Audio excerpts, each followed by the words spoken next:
बेटा अब हम स्टार्ट करेंगे basis of accounting chapter number 4 accountancy के अंदर। हमने दो बेस बात की थी। हमारे पास दो टाइप के बेस होते हैं अकाउंटिंग को रिकॉर्ड करने के। फर्स्ट होता है बेटा आपका कैश बेसिस, जो हमने प्रीवियस लेक्चर में रिकॉर्ड किया है। आज हम बात करेंगे एक्रूअल बेसिस ऑफ अकाउंटिंग। ठीक है बच्चे, एक्रूअल बेसिस ऑफ अकाउंटिंग ये कैसे होता है, क्या होता है, इसके ऊपर हम बातचीत करते हैं। ये क्या है मतलब बेसिकली। और एक्रूअल बेस के बारे में अगर मैं बात करता हूं बेटा, तो एक्रूअल बेस आपने अभी थोड़े समय पहले थर्ड चैप्टर के अंदर डिस्कस किया था हम लोगों ने। एक पूरा इसके ऊपर बाय हम लोगों ने going concern assumption, consistency assumption और एक्रूअल अजम्पशन, याद होगा आपको। ये तीन हमने पहले वाली अजम्पशन पढ़ी थी। तो थर्ड नंबर पे होता है वो एक्रूअल अजम्पशन आती है। तो उसी के बेसिस पे ही ये है बेटा, सेम कंसेप्ट पे चलेगा बेटा, सेम कंसेप्ट पे। ठीक है, तो इसको हम डिस्कस करते हैं फटाफट से। सबसे पहले आती है बात एक्रूअल बेस ऑफ अकाउंटिंग। क्या है इसका मतलब? Under accrual base of accounting transactions are recorded when they occur. जब वो हुए हैं तभी रिकॉर्ड होंगे, regardless whether the cash has been received or paid। आपको पैसे कब मिले और आपने पैसे कब दिए, इससे मतलब हमें नहीं है, इससे मतलब हमें नहीं है, इससे मतलब हमें नहीं है। ठीक। Income is recorded when it is earn, income is receive when it is earn. आपने पैसे कब कमा लिए थे, रिसीव कब हुए मतलब नहीं है। Even if not receive in cash, पैसे नहीं मिले उससे भी कोई मतलब नहीं है। आपने पैसे अर्न कब कर लिए थे, आपने कहीं गए, आपने वहां पे सर्विसेज या फिर आपने उनको गुड्स वगैरह दिए, गुड्स एंड सर्विसेज देने के बाद उन्होंने पैसे आपके तुरंत दे दिए तो कोई बात नहीं, फिर तो अच्छा है। इन केस उन्होंने आपको पैसे नहीं दिए और 2 महीने बाद दिए, तो आप सेल कब की रिकॉर्ड करोगे? 2 महीने बाद नहीं, सेल हम आज ही रिकॉर्ड कर देंगे। सेल को हम आज ही रिकॉर्ड करेंगे क्योंकि अभी अर्न नहीं हुआ है। तो एक्रूअल बेस कहता है जब सेल हो गई है तो आप रिकॉर्ड करो, चाहे पेमेंट रिसीव हुई है या फिर रिसीव नहीं हुई है। रिसीव हो गई फिर तो कैश बेसिस में भी रिकॉर्ड होगा, एक्रूअल में भी रिकॉर्ड होगा। बट अगर मान के चलिए अभी आपको पैसे रिसीव नहीं हुए, तो एक्रूअल बेस कह रहा है इसको रिकॉर्ड करो आज की डेट पे, आज की डेट में से रिकॉर्ड कर लो। Second, expense are recorded when they are incurred even is not paid. अगर मान लो पे भी नहीं हुए तो भी उसको रिकॉर्ड करो, तो भी उसको आप रिकॉर्ड कर लो, सिंपल सी बात है। ठीक है, भले आपने पे ना किए हो बेटा। This base others to number 1 revenue recognition concept. आपने पढ़ा था, ये भी हमारे कोर्स में नहीं आता बट हमने फिर भी इसको डिस्कस किया था। रेवेन्यू रिकॉग्निशन कंसेप्ट याद होगा बेटा आपको, ठीक है, प्रिंसिपल कंसेप्ट। तो रेवेन्यू रिकॉग्निशन कंसेप्ट, जब रेवेन्यू को आप रिकॉर्ड करो जब वो इंकर्ड हुआ है तभी आप उसको रिकॉर्ड करो। तो रेवेन्यू रिकॉग्निशन, आप कब किसी चीज को रेवेन्यू को मानोगे कि आपके पास पैसा आ गया है? ठीक है, जब वो इंकर्ड हुई है, जब आपको पेमेंट रिसीव हुई है। तो जब हमने सेल की है, जब हमने सेल की है, पेमेंट नहीं मिली तो भी रिकॉर्ड होगा। अगर मान के चलिए पेमेंट पहले रिसीव हो गई है और सेल आपने बाद में की है, तो हम बाद में रिकॉर्ड करेंगे, हम बाद में रिकॉर्ड करेंगे जब सेल एक्चुअल में उसे करेंगे, जब सर्विस उसे एक्चुअल में देंगे हम, तब जाके रिकॉर्ड करेंगे। नेक्स्ट आता है बेटा इसमें दूसरा कंसेप्ट है मैचिंग प्रिंसिपल, ये भी लागू हो जाता है साथ साथ इसके। ठीक है, और कैश बेस क्या करता है, इन दोनों को वायलेट कर देता है, इन दोनों को ही वायलेट कर देता है, इसे भी और इसे भी वायलेट कर देता है, इन दोनों को नहीं मानता। जबकि एक्रूअल बेस के अंदर हम लोग रेवेन्यू को भी कंसिडर कर पाते हैं और साथ ही साथ इसको भी कंसिडर कर पाते हैं, दोनों को हम लोग कंसिडर इजिली कर पाते हैं। मेरी बात क्लियर है यहां तक? Yes sir. नेक्स्ट हम बात करते हैं बेटा, इनके छोटे छोटे एग्जाम्पल्स लेते हैं। यहाँ पे फर्स्ट एग्जाम्पल है बेटा हमारे पास क्रेडिट सेल। अगर आपने उधार की सेल की है, recognise as income even if payment is not receive, payment if not receive, payment नहीं मिली है। अगर आपने क्रेडिट सेल भी की है बेटा तो भी हम उसको इनकम मान के चलेंगे, उसे हम रिकॉर्ड करेंगे अपने पास कि सेल हो गई है, सेल हो गई है। ठीक है, नेक्स्ट आउटस्टैंडिंग रेंट। रेंट क्या है? आउटस्टैंडिंग है, अभी आपने दिया नहीं है पर वो कह रहा है इसको रिकॉर्ड करो क्योंकि ये खर्चा इंकर्ड हो चुका है, ये ड्यू है, कोई बात नहीं, लेकिन ये पे भी नहीं हुआ, कोई बात नहीं, तब भी आप इसको रिकॉर्ड कर लो कि आपको पे करना है। बेसिकली इसको हम लोग क्या कहेंगे आगे चल के बेटा, अभी आप लोग ये वाला वर्ड अकाउंटिंग में यूज करने वाले हो बहुत अच्छे लेवल पे, इसको बोलते हैं आउटस्टैंडिंग। क्या बोलते हैं इसको हम लोग? आउटस्टैंडिंग। ये आपने सुना होगा ना बहुतों के मुंह से, आपकी क्या परफॉर्मेंस है, आउटस्टैंडिंग है। तो ये वाला आउटस्टैंडिंग वो अलग है बेटा, ठीक है, वो अलग है। ये वाला क्या है, आउटस्टैंडिंग, ये है बेटा बकाया। ये क्या है बेटा, बकाया, कि आपका उधार रह गया, आपका उधार रह गया बेटा। Next, prepaid insurance. What is prepaid insurance? Prepaid insurance मतलब प्रीपेड, आपने इंश्योरेंस को प्रीपे कर दिया।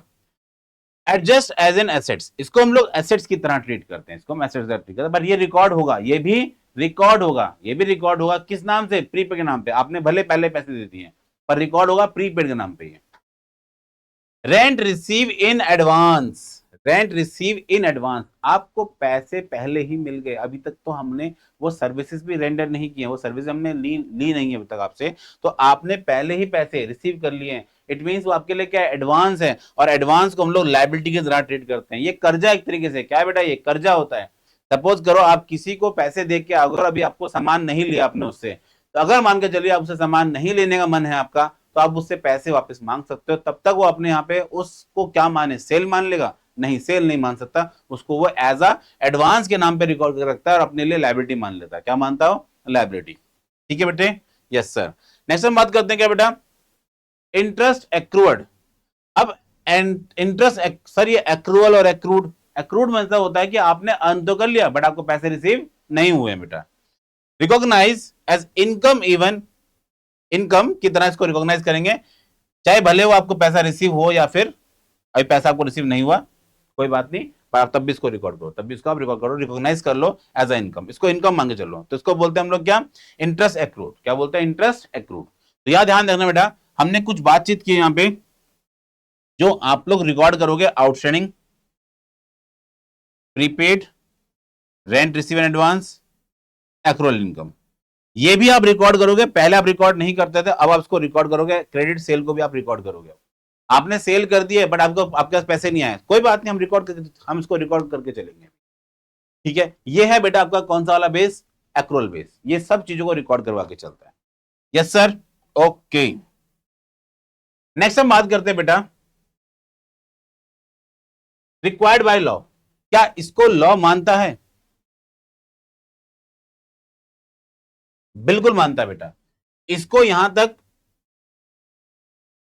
कंपनीज एक्ट 2013 के अंदर इसको रिकॉग्निशन मिली हुई है, और ये कंपनीज अपने आप पे इस्तेमाल भी करती हैं। कैश बेसिस तो मैंने लास्ट क्लास ही बात की थी कि कैश बेसिस एक छोटे मोटे इंडिविजुअल, जो छोटे मोटे हैं बेटा, मतलब जो जिनका मोस्टली ट्रांजेक्शन कैश में होते हैं, लेकिन बड़े बड़ी ऐसी कंपनियां होती हैं बेटा, जो क्या करती हैं बेटा, जिनका ट्रांजेक्शन मोस्टली क्रेडिट पे होता है, तो उधार पे अगर सेल को रिकॉर्ड करेंगे, मतलब उधार अगर मान के चलिए सामान को बेच रहे हैं, तो क्या उसको रिकॉर्ड ना करें? उनके लिए तो बेटा मजबूरी बन जाती है सामान को रिकॉर्ड करना। तो उस बेसिस पे एक्रूअल बेस क्या है, एक लीगली अलाउड है, और इसके बेसिस पे आप प्रॉफिट एंड लॉस को बिल्कुल एग्जैक्ट पता कर सकते हो, बिल्कुल एग्जैक्ट।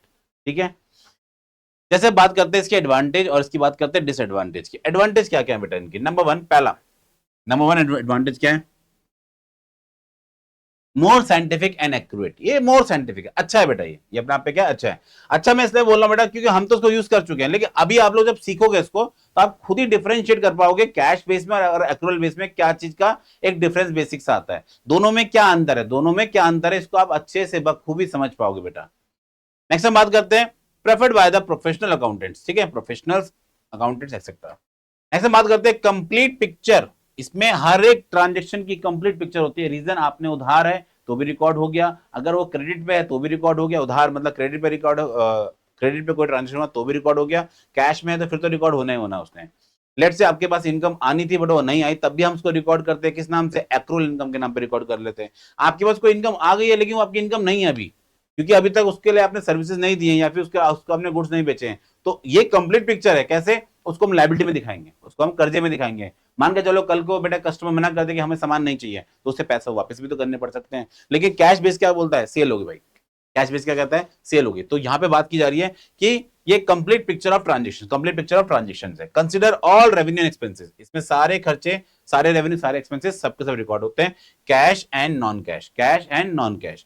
वही हम बात करते हैं correct profit and loss, correct profit and loss भी आता है इसके अंदर। ठीक है, adjustments help to reflect true and fair, true financial results of the period. ध्यान देना, करेक्ट प्रॉफिट एंड लॉस, इसमें जो भी आएगी वो एग्जैक्ट आएगी, करेक्ट आएगी बेटा। एडजस्टमेंट हेल्प टू रिफ्लेक्ट, जो इसके अंदर छोटी मोटी एडजस्टमेंट होती है, अभी हमने पीछे डिस्कस की, बहुत सारी होती है, आउटस्टैंडिंग होती है, प्रीपेड होती है, रेंट रिसीव एडवांस होती है, एक्रूअल इनकम हो गई, ये सब के सब एडजस्टमेंट है बेटा। इनको हम रिकॉर्ड करते हैं, बिल्कुल करते हैं।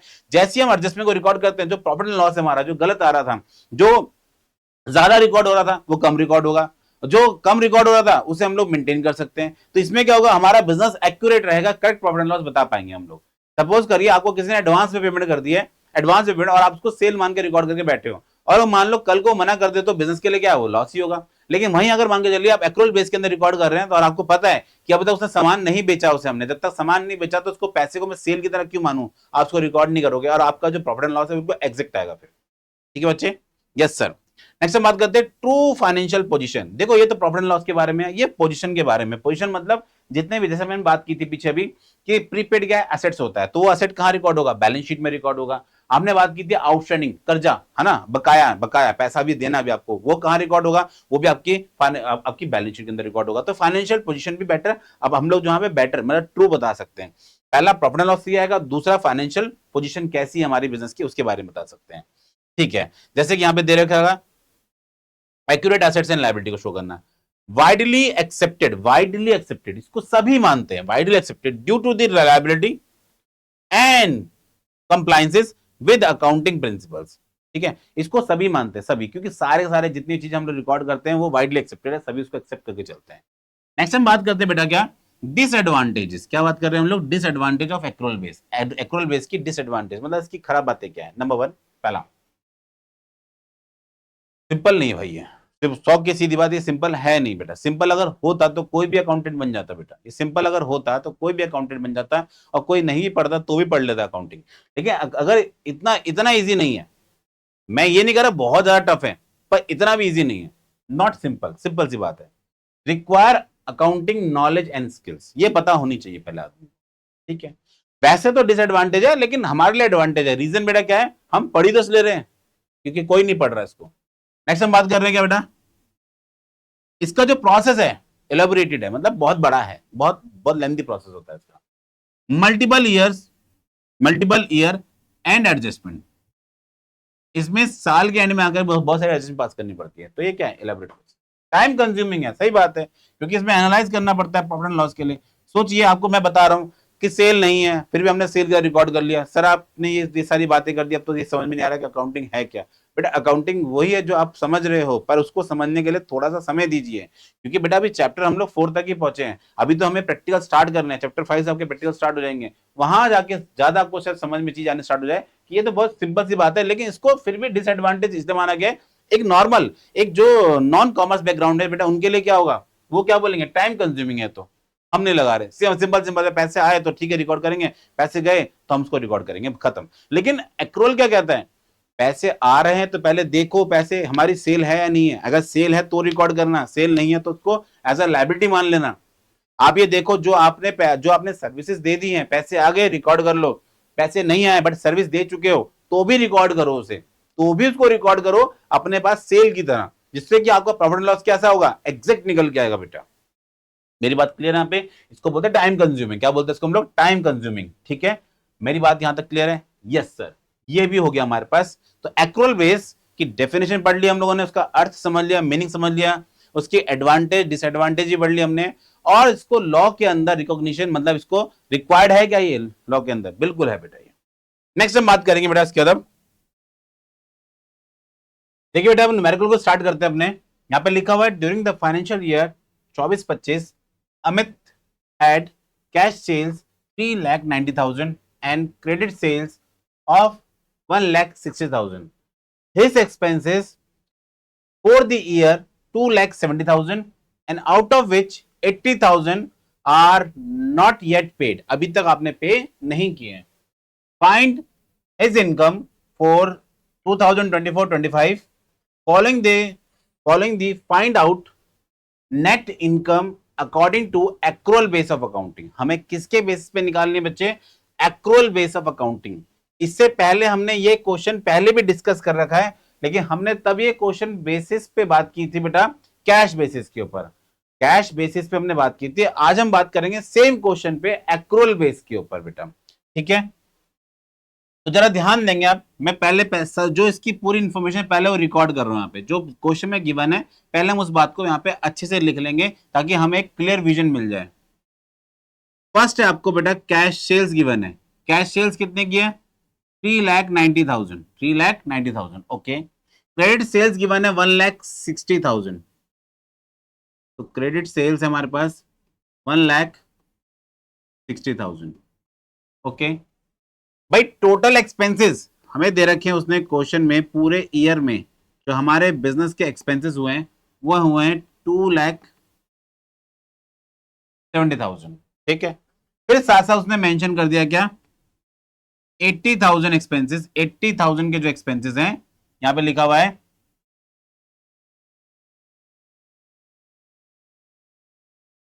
नॉट येट पेड, अभी तक वो पे नहीं हुए हैं। आपको बताना है कि भाई इस व्यक्ति की इनकम कितनी है, इस व्यक्ति की इनकम कितनी है, किस वाले मेथड से, एक्रूअल बेस की बेसिस ओके। अब पहली बात जो हमारे पास फर्स्ट जो चीज है वो ध्यान देना, हमारे पास टोटल एक्सपेंस जो गिवन है मैं उसको दो पार्ट में ब्रेक कर देता हूं, पहला कैश और दूसरा क्रेडिट, मतलब कैश और उधार ठीक है। कैश जो लिखा हुआ यहाँ पे 80,000 येट नॉट पेड, ये क्या पूरा पूरा ये उधार है ठीक है। तो टोटल एक्सपेंस थे कितने 2,70,000, तो देखा जाए तो कैश में कितना पे कर दिया हमने 1,90,000, 1,90,000। अब जरा ध्यान देना यहाँ पे, हम बात करते हैं यहाँ पे प्रॉफिट और लॉस निकाल रहे हैं किस मेथड से, एक्रूअल बेसिस पे। किस बेसिस पे निकाल रहे हैं हम लोग, एक्रूअल बेसिस पे निकाल रहे हैं ठीक है। तो कैसे करेंगे हम लोग,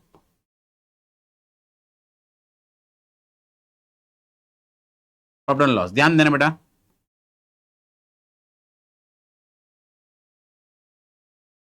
total revenue minus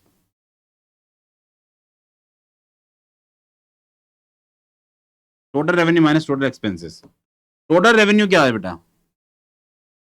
total revenue का मतलब यहां पे है क्या, यहां पे है बेटा कैश रेवेन्यू, सेकेंड है बेटा क्रेडिट रेवेन्यू, क्रेडिट रेवेन्यू, फिर है cash expense plus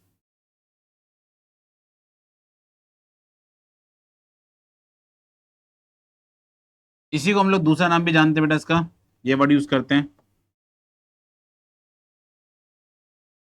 outstanding expense, इसको हम आउटस्टैंडिंग एक्सपेंस के नाम से जानते हैं। तो अब हम ध्यान देना यहाँ पे गौर करना, मैंने जब कैश बेसिस पे किया था तो ये वाले वर्ड्स मैंने इंक्लूड ही नहीं किए थे, क्रेडिट वाले, सिर्फ कैश वाले वर्ड थे उसमें, सिर्फ कैश के वर्ड्स थे। अब जो हम बात कर रहे हैं क्रेडिट रेवेन्यू और क्रेडिट एक्सपेंस के बारे में, मतलब जो उधार एक्सपेंसेस, आउटस्टैंडिंग एक्सपेंसेस, उनके बारे में भी हम यहाँ पे बात करेंगे बेटा। तो कैश सेल्स कितनी है हमारे पास 3,90,000 और क्रेडिट सेल्स कितनी है 1,60,000 ठीक है। भाई टोटल सेल कितनी आ गई हमारे बिजनेस की, हमारे बिजनेस की टोटल सेल कितनी आ गई है, तो अगर आप उसका सम करोगे तो शाबाश, वेरी गुड, बहुत अच्छे बच्चे मेरे, मुझे कैलकुलेट करके बता रहे हैं, वेरी वेरी गुड, 5,50,000 ठीक है। फिर कैश एक्सपेंसेस और क्रेडिट एक्सपेंसेस, तो मैंने तो टोटल एक्सपेंस लिखे यहाँ पे, तो cash expense plus credit expense दोनों का सम कितना है करके 2,70,000, 2,70,000।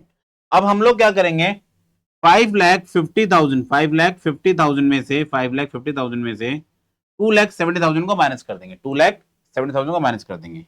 सर हम बताएं, यस बताइए बेटा, आप लोग बताइए मुझे आंसर। सर इसका आंसर आएगा पहले तो 0,0,0, क्या बात है बेटा, क्या कैलकुलेशन बताइए आपने। सेकंड सर इसमें से इसको माइनस करेंगे तो कितना आंसर आएगा बताइए बेटा, वेरी गुड 0, क्या बात है बेटा। नेक्स्ट सर इसके बाद आएगा 8, वेरी गुड, कहां थे बेटा आप, नेक्स्ट बताइए बेटा आगे। सर आप इसमें इसको माइनस करेंगे तो आएगा ये, वेरी वेरी गुड। तो 2,80,000 हमारे पास एक फाइनल आंसर आ गया, 2,80,000 हमारे फाइनल आंसर आ गए बेटा ठीक है। आपको जान के हैरानी होगी, हमने ये सेम बातें पहले भी पढ़ी हैं, हमने सेम बातें पहले भी पढ़ी हैं, सेम बात बेटा हम लोग पढ़ रखी है। तो ध्यान देना, इस पे जो आंसर आया हमारे पास, क्या वो एक्यूरेट आया? हम कह रहे हैं बिल्कुल एक्यूरेट आया, 2,80,000 वो पूरा पूरा एक्यूरेट है। कैसे सर? ध्यान देना जरा, इसमें जो हमारे पास आंसर आ रहा था, अगर मैं कैश बेस से करने लगूं इस क्वेश्चन को, सेम क्वेश्चन को कैश बेस से करूं बेटा, तो यहां पे जरा ध्यान देना, हमने एक्चुअल में कैश सेल्स कितनी की है? हमने एक्चुअल में कैश सेल्स कितनी की है? हमने यहाँ पे कैश सेल्स कितनी कर रखी है बच्चे? हमने यहाँ पे कैश सेल्स कितने कर रखी है, जरा ध्यान देना। कैश सेल्स हो रही है यहाँ पे 3,90,000। तो कैश रेवेन्यू बेसिकली 3,90,000। अब यार ध्यान देना, कैश है सिर्फ, क्रेडिट वाले को हम इग्नोर मारेंगे, ये जो क्रेडिट वाला है इसको हम लोग इग्नोर कर देंगे यहाँ पे, ठीक है। अब यहाँ बात करते हैं एक्सपेंसेस। एक्सपेंसेस टोटल हुए 270 के, बट हमने कितने पे नहीं किए? इतने रुपए आपने पे नहीं किए, ओके। तो कैश एक्सपेंसेस, कैश के एक्सपेंसेस कितने बेटा? तो 2,70,000 में से 80,000 को आप माइनस कर दो, तो फाइनल आंसर कितना आ गया? 1,90,000। इस हिसाब से अगर मैं इसको माइनस करूंगा बच्चे, तो ये आएगा 2 लाख। तो यहां पे आप देखो, यहां पे आ रहा है आपके बिजनेस का प्रॉफिट कितना आ रहा है? 2 लाख। जबकि जो प्रीवियस क्वेश्चन अभी हमने किया है बेटा, साफ हो गया तो कोई बात नहीं। यहां पे जो अब जो हमारे पास आंसर आ रहा है, ये आंसर आ रहा था कितना? 2,80,000। आपने अभी देखा पीछे, ये आंसर कितना आ रहा था बच्चे हमारे पास? ये आंसर आ रहा था 2,80,000। और जबकि जो ये एक्रुअल बेस से, किससे आंसर है? एक्रुअल बेस से। और जो हमारा कैश बेस से कितना आंसर आ रहा था? 2 लाख। तो दोनों में डिफरेंशिएट आप कर पा रहे होगे कि करेक्ट प्रॉफिट एंड लॉस कहां पता चल रहा है, करेक्ट प्रॉफिट एंड लॉस कहां पे है। तो आप बोलोगे सर एक्रुअल बेस पे, जबकि कैश बेस पे हमसे यही चीज रह जाती है, स्किप हो जाती है। मेरी बात क्लियर है? Yes sir. Difference between accrual base and cash base of accounting, accrual base and cash base of accounting, इनके बीच में डिफरेंस को पढ़ते हैं, इनके बीच में डिफरेंसेस को पढ़ रहे हैं हम लोग। जरा ध्यान देना, मेरी बात सुनना बच्चे, कि difference between accrual base and cash base, accrual base and cash base, इनके बीच में क्या डिफरेंसेस है। तो फर्स्ट ऑफ ऑल बात करते हैं यहां पे, नंबर 1 जो पहला डिफरेंस हमारे पास आता है,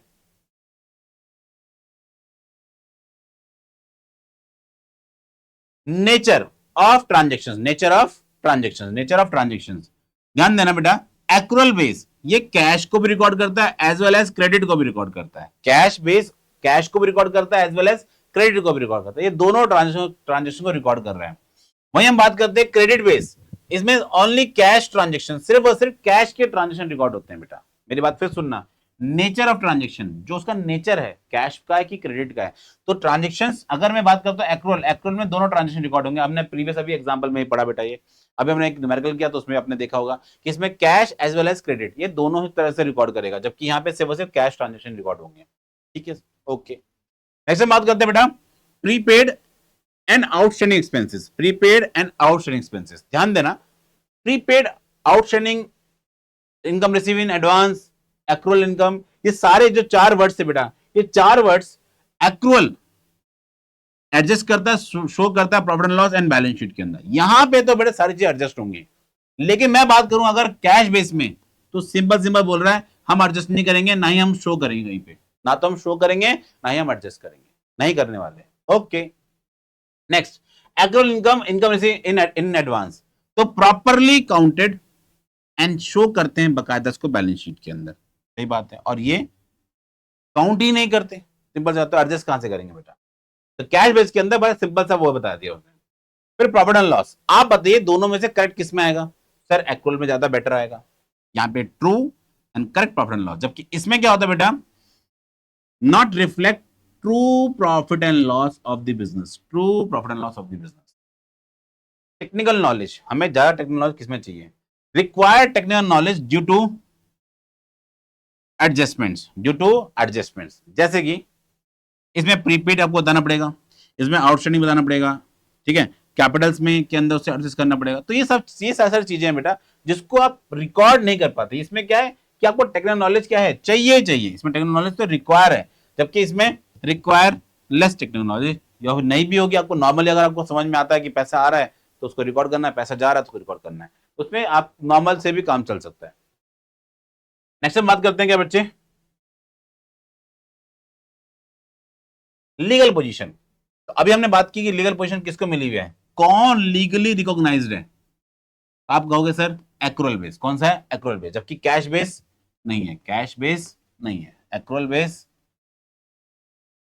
है। तो नॉट रिकॉग्नाइज यहां बात कर रहे हैं हम लोग। फिर हमारा बात है क्या, एक्सेप्टेबिलिटी। ज्यादा एक्सेप्टेबल कौन सा बिजनेस है इन दोनों में से, ज्यादा एक्सेप्टेबल किसको एक्सेप्ट है, ये वाइडली एक्सेप्टेड है एक्रूअल बेस, जबकि ये नॉट वाइडली एक्सेप्टेड, इसको किसी ने एक्सेप्ट नहीं किया। हम नेक्स्ट बात करते हैं पॉइंट नंबर 8, रिलायबिलिटी, मतलब विश्वास, है ना, विश्वास। मोर रिलायबल, मोर रिलायबल, क्योंकि इसमें जो भी चीजें आएंगी कैसे आएंगी, करेक्ट आएंगे, कैसे आएंगे, करेक्ट आएंगे, जबकि इसमें क्या है, लेस रिलायबल। ये क्योंकि ये बहुत सारी चीजों को इग्नोर कर देता है, बहुत सारी चीजों को, बहुत सारी आइटम्स को इग्नोर कर देता है। सुटेबिलिटी, सुटेबल कैसा है बेटा, for business and companies and suitable for professionals, NPOs, जैसे डॉक्टर हो गया, लॉयर हो गया, या स्कूल्स हो गए, जितने भी है, मतलब जो भी आपके एनपीओ मतलब नॉन फॉर प्रॉफिट ऑर्गेनाइजेशन से बेटा, ठीक है, NPO means net for profit organisation, जिसके बारे में मैंने बताया था।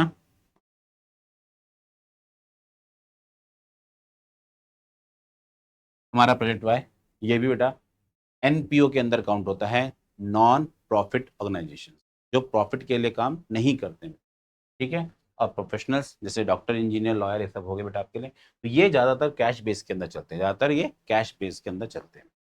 मेरी बात यहां तक क्लियर आपको, यस सर, ओके। अब एक न्यूमेरिकल्स मैं आप लोग को करने के लिए दे रहा हूं घर से, ये आप लोग खुद से ट्राई करेंगे बच्चे, एक बार ही क्वेश्चन को आप देख लेना, बहुत सिंपल क्वेश्चन है। एक बार प्रीवियस वीडियो जो मैंने कैश बेस पे करवाई है बेटा, वो भी जरूर चेक करना, और इसको 2 से 3 बार अगर आप देखोगे वीडियो को, तो शायद आपको न्यूमेरिकल समझ में आ जाए, और नहीं आएगा तो आप पूछेंगे, हम इस को दोबारा डिस्कस करेंगे बेटा। ये क्वेश्चन आपको दिया गया है, इस क्वेश्चन को आपको आप खुद से एक बार सॉल्व करना है बेटा, ठीक है, यस सर, ओके। चैप्टर 4 पे बेटा हमारा यहीं पे अब फिनिश हो जाता है।